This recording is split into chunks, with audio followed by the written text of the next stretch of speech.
Hello, everybody. Can you hear me correctly? Yes. Great. So this is a feedback from the field session where we look at OT to generate data from DITA-docs. Company I work for is Talent, doing everything related to data. So working with lots of different data sources, making sure the data is correct, scaling it at high volume, publishing it to the cloud, and consuming it using APIs. Talent has an open source DNA, so still shipping today free and open source solutions like Talent Studio with more than 100,000 downloads. You can go and check that out if you want. And the company is on a pretty aggressive growth. Figures speak for themselves. So vanity slide here. I'm an information architect for Talent currently. We have French and Chinese teams, so tech doc teams. And my main area of focus is data RDF technologies and taxonomies. If you're interested in how they interplay with each other, I have a session on the second day of Data Europe about that. That's the first session. So I hope I see you there. So this is our use case for today. Hopefully it makes sense from a distance. Simple HTML page, PHP page, with an underlying MySQL database. And we have a list of connectors, so the pictograms you see here. So those are Talent connectors, that's Talent jargon. So those connectors are like interfaces, if you will, to connect to different systems, to load data from the system and load them back in. Some connectors provide data capabilities like iterating over data, aggregating data, filtering out data, and so on. And so the page itself provides information about the different features. So those are the checkboxes a connector has, the different families it belongs to, and the different editions it comes with. So which data is supporting this page? So until recently, this mess. So this is Talent software, this is Talent Studio, and this is a data integration job. Actually pulling data from SVN repositories, so from source code, through a series of complex transformations, this generates SQL statements which are run on the database, and so that produces the page we just saw before. So at this stage, everything's fine, except the code has migrated to Git and was scattered over multiple repos, so this doesn't work anymore. And as we're migrating to Dita with the tech doc team, we think we have the best information because it's highly structured in our Dita docs. So we need to seize the opportunity and say, okay, please source it from the docs. And we also need to create the pipeline to replace that. Technical challenge here is that the number of connectors, so the different lines on the page, is not equal to the number of records that we're going to have to produce. So what I mean is that for a given connector, you have multiple lines on the page.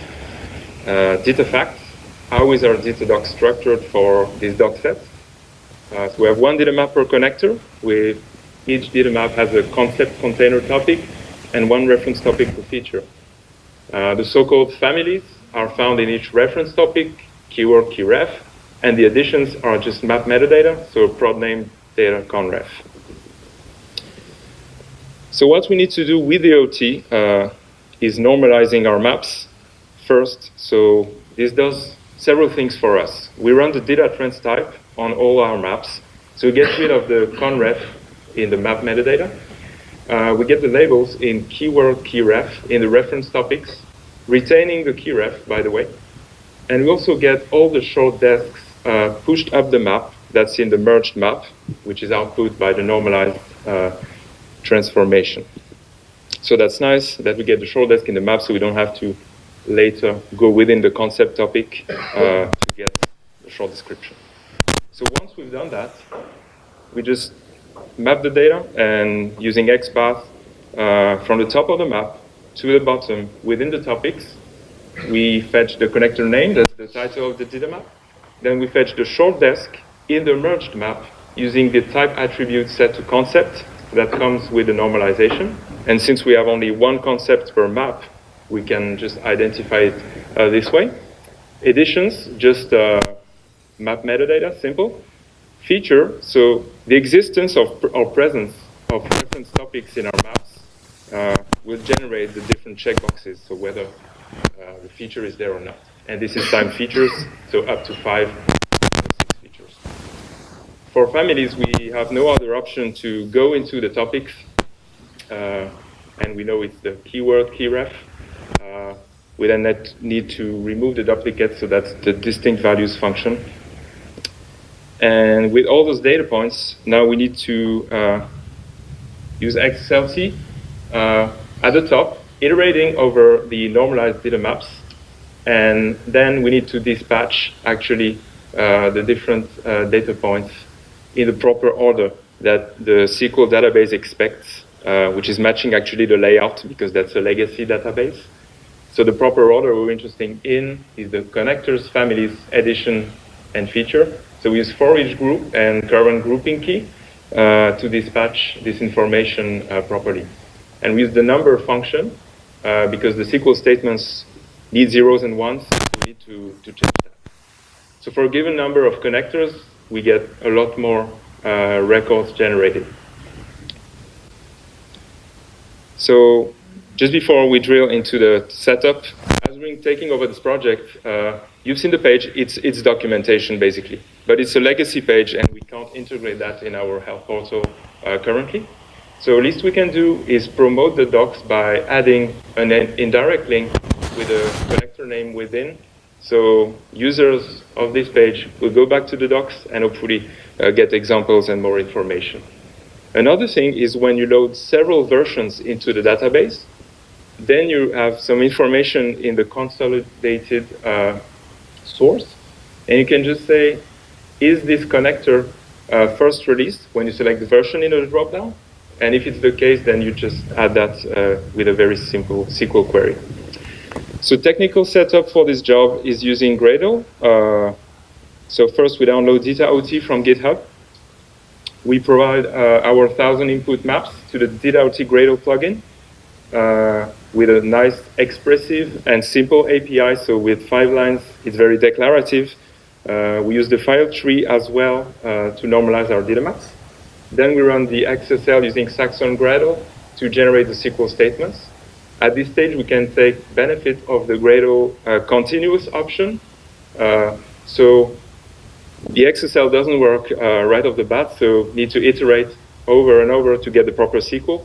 And with this option, every time you change the normalized data maps or the XSL, then you got auth reload until the SQL is correct. And if you're satisfied with that and want to run everything at once, then you can just use the MySQL driver and load that directly into the database. So this works fine for our team. Next steps, what you could do is you could start Dockerizing this job. This sounds like an overkill, but when you talk to web developer to revamp the page, you've seen the page, it needs rework. They don't even want to get into your repo. They don't have time for that. So at one point, we'll need a Docker job for this. And with 1 or 2 commands, this is going to work. So here we wouldn't use directly the DITA-OT Docker images, but I think it's useful to use those. So wrapping up already, when you work on this project, should you even mention DITA or DITA-OT? This project got great feedback up to the VP of product because they needed the updated information, plain and simple, for prospects, for any consumer. DITA-OT APIs, or what I call APIs, are very important. I think Gradle support and the Gradle plugins that were mentioned this morning are great. Docker images, I believe, have a great future. I know some people use it already, I guess. And the plugin registry is also a move in the right direction. Last but not least, developers today work a lot with Markdown and ASCII doc. They don't want to use DITA, but just show them that and ask them to do the same. It's not going to work. Thanks.